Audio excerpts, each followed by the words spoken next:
नमस्कार, एक बार फिर से आप सभी का स्वागत है संस्कृति पीसीएस के इस यूट्यूब प्लेटफॉर्म पर। मेरा नाम है प्राची मिश्रा। जैसे कि आप सभी जानते हैं कि हम यूपी पीसीएस से संबंधित कुछ महत्वपूर्ण मुद्दों पर डिस्कशन कर रहे थे।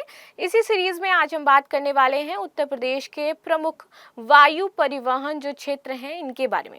देखिए, कितने हवाई अड्डे हैं हम ये समझेंगे, नए प्रोजेक्ट्स उत्तर प्रदेश में कौन कौन से चल रहे हैं हवाई अड्डों को लेकर के, कौन सा हवाई अड्डा कहाँ पर स्थित है, ये सारी चीज़ें आज हम जानने वाले हैं। बेसिकली जो ट्रांसपोर्ट से संबंधित आपका जो क्षेत्र हो जाता है उसको आज हम समझने का प्रयास करेंगे। उत्तर प्रदेश में कितना अच्छा है, कितना बुरा है और कैसा है।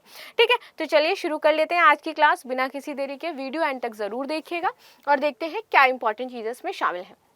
यूपी के हवाई परिवहन की यदि बात की जाए तो आप देखोगे कि लखनऊ, वाराणसी, आगरा, झांसी और कानपुर ये आपको देखने को मिलेंगे कि प्रमुख हवाई संचालित क्षेत्र हैं, जहां पर आपको भीड़ देखने को मिलेगी, जहां पर आपको फ्लाइट ज्यादा देखने को मिलेगी। उसमें भी सबसे ज्यादा आपको जो बिजी दिखेगा वो लखनऊ का हवाई अड्डा दिख जाएगा।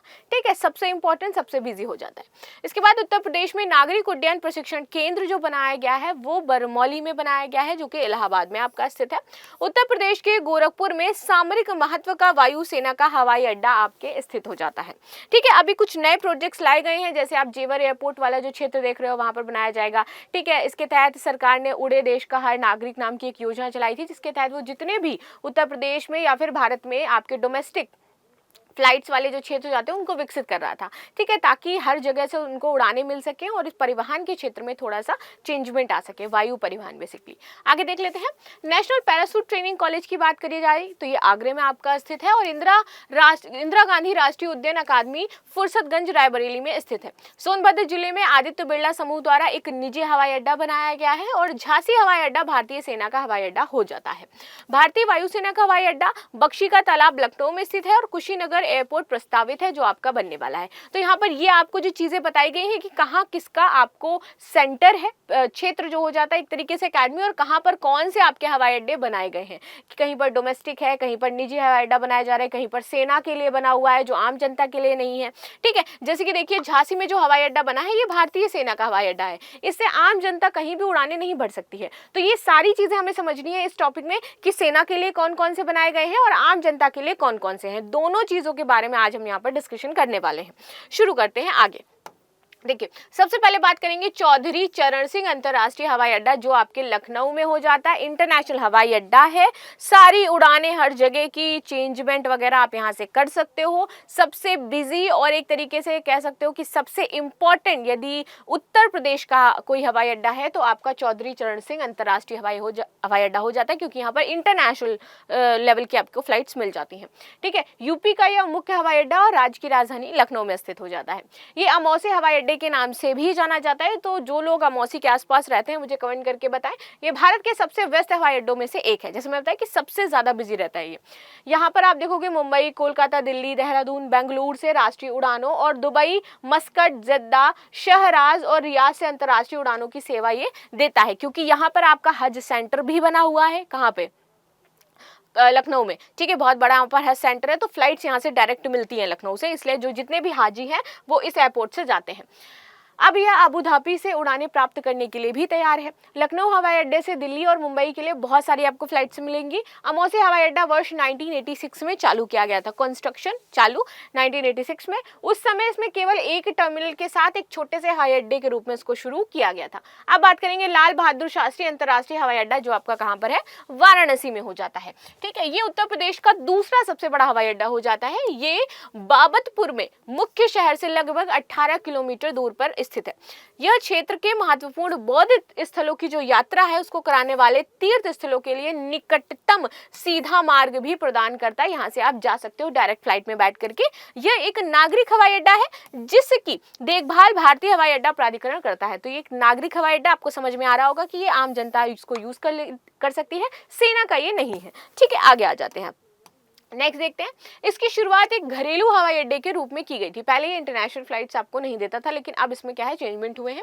वर्ष 2005 में इसका नाम लाल बहादुर शास्त्री हवाई अड्डा रखा गया और 2012 में इसमें कुछ चेंजमेंट किए गए, इसको और उन्नत किया गया और यहाँ से अब आपको अंतर्राष्ट्रीय दर्जा इसको प्राप्त हो चुका है, यानी कि इंटरनेशनल फ्लाइट्स जो है वो यहाँ पर आपकी मिल जाएंगी। वाराणसी हवाई अड्डा घरेलू और अंतर्राष्ट्रीय उड़ानों को संभालने के लिए पूरी तरीके से सुसज्जित है।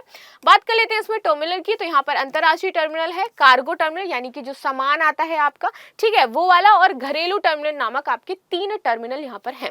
वरिष्ठ नागरिकों के लिए निःशुल्क सामान प्रबंध जैसी विशेष सुविधाएं ये देता है। टर्मिनलों पर बहुत कुछ अच्छे रेस्टोरेंट्स भी बनाए गए हैं, यानी सुसज्जित किया गया है। यहाँ पर आपको सभी ब्रांड्स और शॉपिंग सेंटर्स मिल जाएंगे। वाराणसी हवाई अड्डे से आप कहाँ कहाँ जा सकते हो, तो आगरा, दिल्ली, गया, लखनऊ, मुंबई, बेंगलुरु, हैदराबाद, खजुराहो, कोलकाता के लिए सीधी उड़ानें आपको मिल जाएंगी। और वहीं यदि बात की जाए इंटरनेशनल लेवल पर, तो आपको यहाँ से मिलती है नेपाल की फ्लाइट, श्रीलंका की फ्लाइट और बैंकॉक की फ्लाइट। तो बनारस वाले खुद खुश हो जाएं, बैंकॉक सीधे जा सकते हो भाई आप लोग। आगे बात करते हैं कुशीनगर अंतर्राष्ट्रीय हवाई अड्डा, जो कि आपका कुशीनगर में है। प्रधानमंत्री नरेंद्र मोदी ने 20 अक्टूबर 2021 को एयरपोर्ट का उद्घाटन किया था। तो अभी आपको यहाँ पर ये देखने कितने इंटरनेशनल हवाई अड्डे हैं और कितने डोमेस्टिक हैं। अभी तक हमने 3 इंटरनेशनल हवाई अड्डे देख लिए हैं यूपी में, ठीक।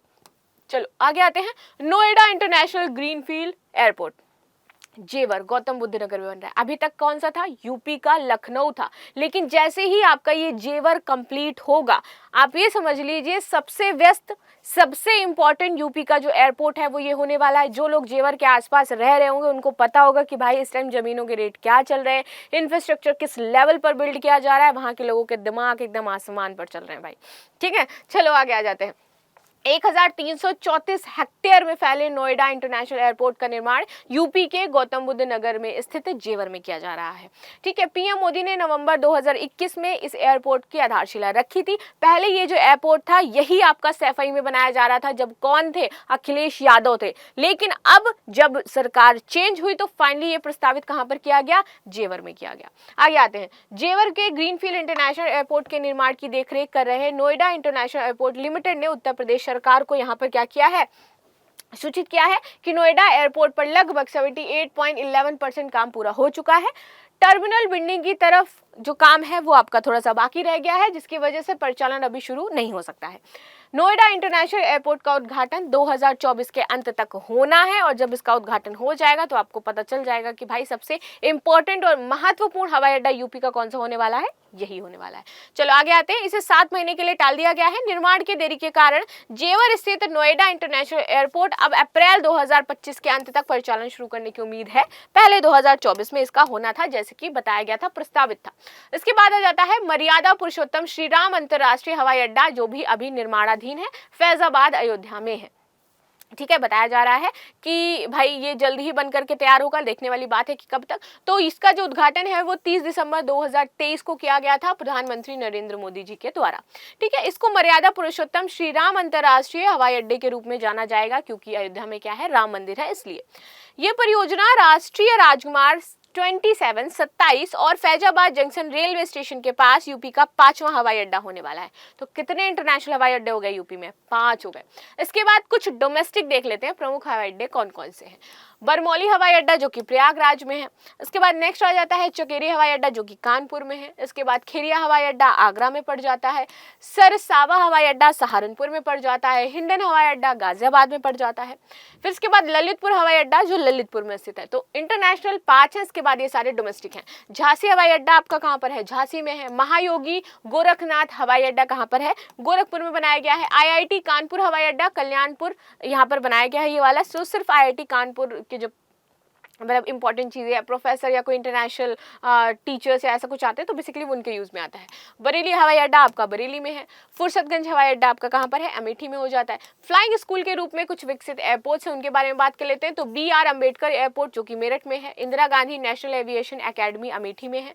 सैफई एयरपोर्ट और अलीगढ़ एयरपोर्ट, पहले इसी सैफई एयरपोर्ट को जो नोएडा का जेवर बन रहा है, ठीक है, जेवर जो एयरपोर्ट बन रहा है प्रस्तावित था वो पहले सैफई में बनने वाला था, ठीक है। तो ये कुछ एयरपोर्ट्स थे जो आपने समझे जाने, बाकी आपकी इस पर क्या राय है मुझे अवश्य बताइएगा। मिलते हैं नेक्स्ट क्लास में, तब तक के लिए धन्यवाद। लाइक एंड सब्सक्राइब करना बिल्कुल भी ना भूलें and thank you so much.